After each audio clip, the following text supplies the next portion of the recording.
Lira, Ano po? bakit hindi naubos tong baon mo? Bakit ganyan? Tapos itong apple.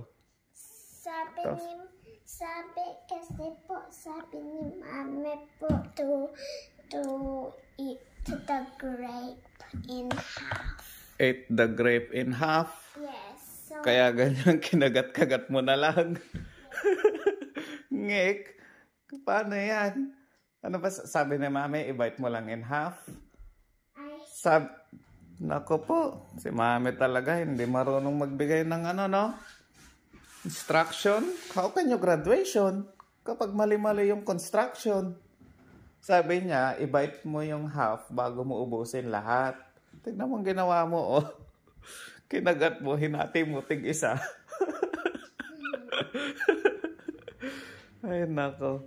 Bakit naman ganito to? Mamaya sabihin mo kay Mami na ano, ayusin niya yung pagbigay ng ano, ha? Instruction niya, ha?